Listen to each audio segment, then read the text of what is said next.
warahmatullahi wabarakatuh. Perkenalkan, nama saya Ratu Naharilin dari kelas 1B. Di sini saya akan menjelaskan materi mengenai bahasa baku dalam lingkungan kampus. Yang pertama ada pengertian. Kata baku merupakan kata yang sesuai dengan pedoman atau kaidah bahasa yang telah ditetapkan. Dalam konteks bahasa Indonesia, kata baku ialah kata yang sesuai dengan kaidah bahasa Indonesia serta penulisannya berdasarkan ejaan yang terdapat dalam Kamus Besar Bahasa Indonesia atau KBBI. Kedua, fungsi bahasa baku.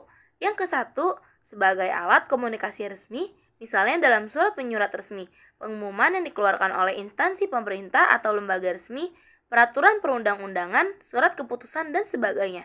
Kedua, digunakan dalam wacana resmi, seperti karya ilmiah, buku pelajaran, laporan resmi, dan bentuk tulisan ilmiah lainnya.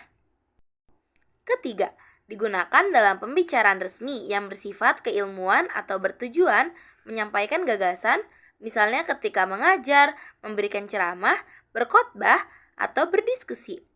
Keempat, digunakan dalam siaran resmi, seperti siaran radio, televisi, surat kabar, majalah, buletin, selebaran, dan spanduk. Kelima, digunakan dalam pembicaraan dengan orang yang dihormati, termasuk dengan orang yang belum dikenal atau belum akrab. Yang ketiga, ada contoh-contohnya. Di sini saya mengambil contoh bahasa baku dalam lingkungan kampus. Yang pertama, menyelesaikan tugas.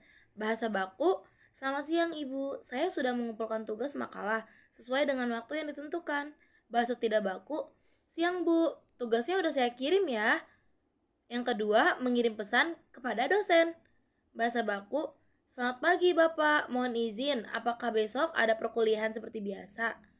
Bahasa tidak baku, "Pagi Pak, besok kuliah nggak ya?" Ketiga, bertanya kepada dosen saat di kelas. Bahasa baku, "Mohon izin Pak, saya ingin menanyakan tentang metode penelitian yang digunakan." Bahasa tidak baku, "Pak, mau nanya, itu metode penelitiannya gimana ya?"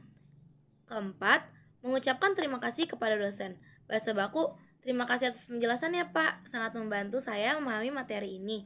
Bahasa tidak baku, "Makasih ya Pak, jadi lebih ngerti deh." Kelima, saat diskusi di kelas, bahasa baku, berdasarkan hasil penelitian dapat disimpulkan bahwa suhu memengaruhi laju reaksi. Bahasa tidak baku, "Jadi ya, kalau suhunya naik tuh reaksinya makin cepat." Yang keenam, mengakhiri diskusi. Bahasa baku, "Demikian hasil diskusi dari kelompok kami. Terima kasih atas perhatian dan partisipasi teman-teman."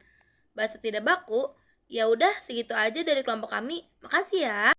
Ketujuh, dalam karya ilmiah bahasa baku, penelitian ini bertujuan untuk mengkaji efektivitas metode pembelajaran daring terhadap kualitas pemahaman mahasiswa.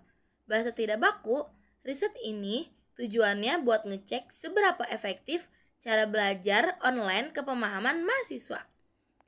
Kedelapan, dalam surat resmi. Bahasa baku, "Saya Ratu Narlihin, mahasiswa Universitas Sultan Ageng Tirtayasa, bermaksud mengajukan permohonan peminjaman aula kampus untuk kegiatan mahasiswa yang akan dilaksanakan pada Sabtu 30 Agustus 2025. Atas perhatian dan izin yang diberikan, saya mengucapkan terima kasih." Bahasa tidak baku, "Aku Ratu Naharilihin mau minjam aula kampus buat acara mahasiswa hari Sabtu 30 Agustus 2025. Keempat, perbedaan kata baku dan tidak baku. Kata baku merupakan kata yang digunakan sesuai dengan kaidah atau aturan yang berlaku dalam bahasa Indonesia. Sementara itu, kata tidak baku adalah kata yang penggunaannya tidak mengikuti kaidah bahasa Indonesia yang telah ditetapkan. Dalam materi tadi, dapat disimpulkan bahwa bahasa Indonesia baku penting dalam komunikasi di kampus.